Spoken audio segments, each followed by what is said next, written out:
Comenzamos la semana en América Latina en Argentina.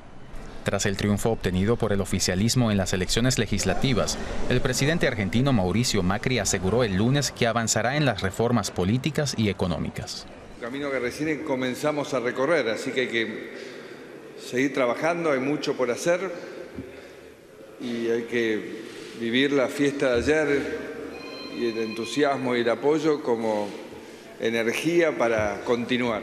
El frente gobernante Cambiemos ganó en 13 de los 24 distritos electorales de Argentina. Estos fueron los primeros comicios que afrontaba Macri desde su llegada a la Casa Rosada. El oficialismo argentino logró consolidar su poder y reafirmar los 2 años de gestión de Mauricio Macri. También se impuso en la estratégica provincia de Buenos Aires a la opositora Unidad Ciudadana de Cristina Fernández. Encuentro de exguerrilleros y guerrilleros colombianos en Ecuador. En Quito, la exguerrilla de las FARC y el Ejército de Liberación Nacional anunciaron este lunes la defensa conjunta del proceso de paz.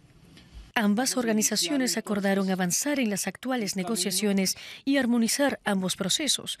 Para lograr ese objetivo, los dos organismos han pactado la creación de un mecanismo conjunto.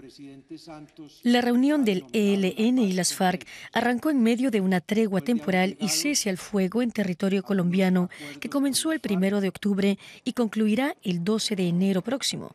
En los diálogos participan países garantes. Estos son Brasil, Chile, Cuba, Noruega, Venezuela y Ecuador.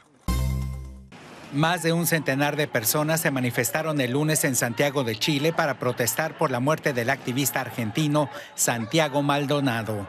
Diversas organizaciones sociales convocaron una concentración para demandar justicia y exigir la verdad en el caso Maldonado, cuyo cadáver fue hallado e identificado la semana anterior tras permanecer 80 días desaparecido en la provincia de Chubut, Argentina. La marcha terminó con violentos incidentes cuando un grupo de encapuchados arrojó piedras y objetos con fuego contra la embajada de Argentina.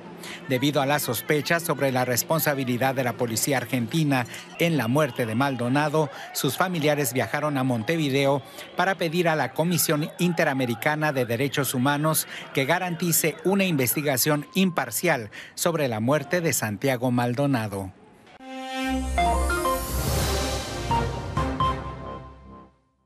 Traición y engaño, así calificó el partido opositor Voluntad Popular, fundado por Leopoldo López, la jura de la Constituyente por parte de 4 de 5 de los gobernadores de la oposición electos en los comicios de la semana pasada. Y exigieron que el secretario general del Partido Acción Democrática, Henry Ramos Ayub, se desmarcara públicamente. Considero que cayeron en una emboscada, pero también comprendo su punto de vista al proceder así, porque si no, no era posible que asumieran su gobernación. Esto provocó una auténtica fractura en la oposición ya muy atomizada y supone una ruptura total con lo que había mantenido hasta ahora la Mesa de la Unidad Democrática. La coalición opositora había asegurado durante la campaña electoral que sus gobernadores no prestarían juramento ante la Asamblea Constituyente. Lady Gómez, la gobernadora de Táchira, elegida en las elecciones de la semana pasada, se defiende de las acusaciones de faltar al mandato de los electores. Ahora, no traicioné al pueblo, porque aquí está la evidencia que a través de voceros de influencia social consultamos, no fue una decisión unipersonal ni unilateral. Lo hicimos por consenso de todos los gobernadores.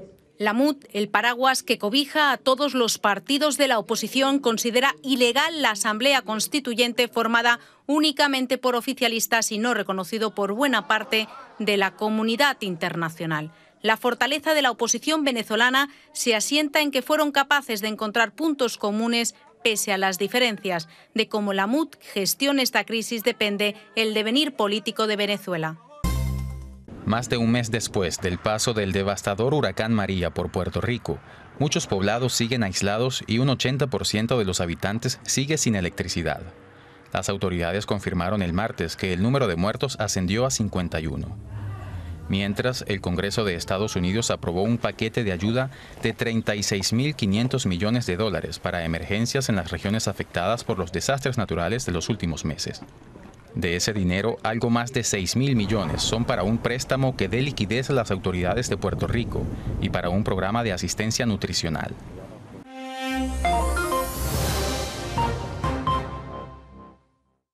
En Buenos Aires, los diputados de la Cámara Baja, a petición de la justicia, se reunieron para votar el desafuero parlamentario del diputado Julio De Vido. Reitero, se imputa al diputado De Vido haber distraído fraudulentamente de las arcas del Estado casi 7.000 millones de dólares, es decir, a razón de 1.000 millones de dólares por año.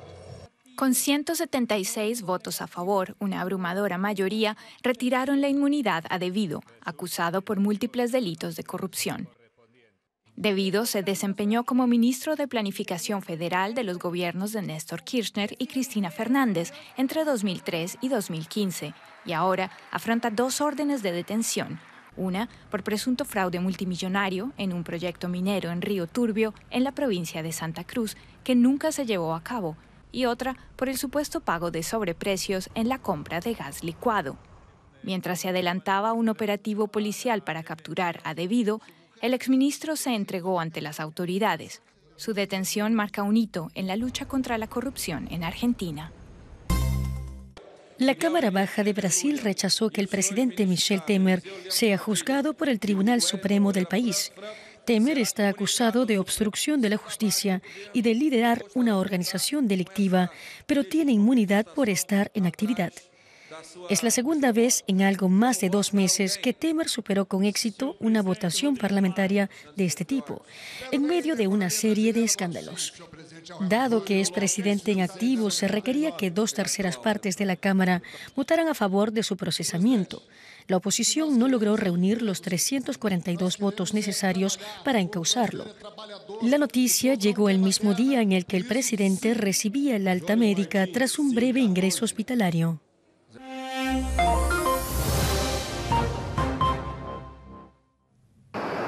El Parlamento Europeo concedió el prestigioso Premio Sájarov a la libertad de conciencia a la oposición de Venezuela.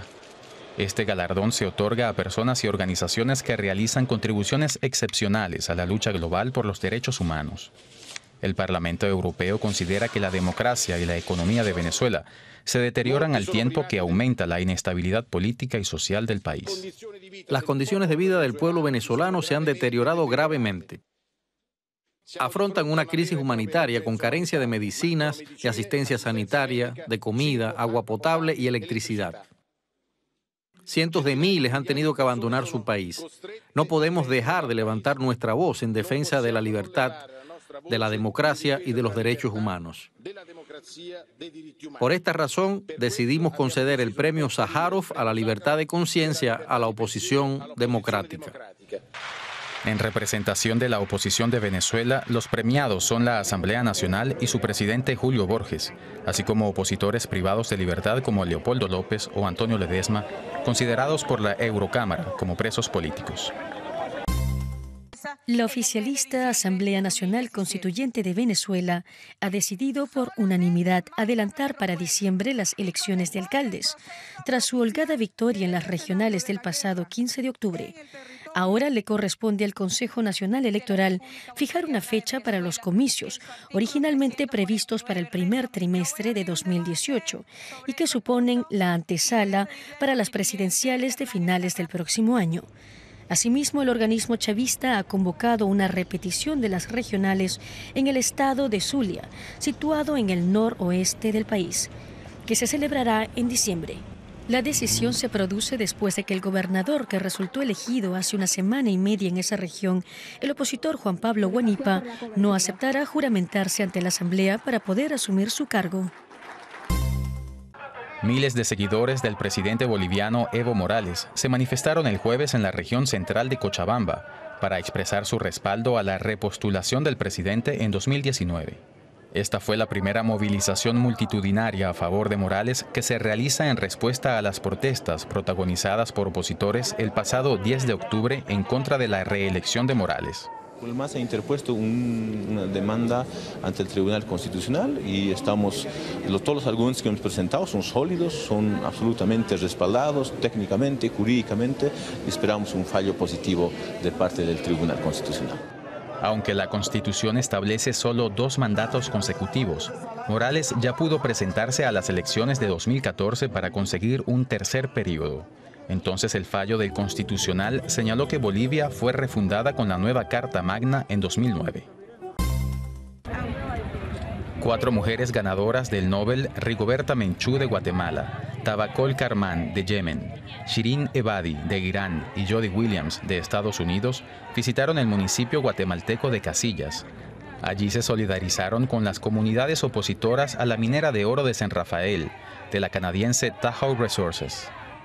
Durante su visita, la delegación de la Iniciativa de Mujeres Premios Nobel hizo un llamado a las empresas y gobierno para que prevalezca la protección de los pobladores en el municipio de Casillas, en el departamento de Santa Rosa.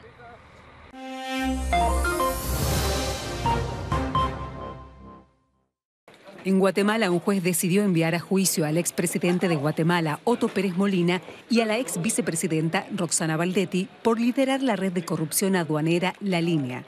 Este caso provocó la dimisión de Pérez Molina como jefe del Ejecutivo. Ambos se encuentran ya en prisión preventiva por este asunto desde hace 2 años, que supuso la evasión de impuestos en la aduana de empresas importadoras a cambio de sobornos.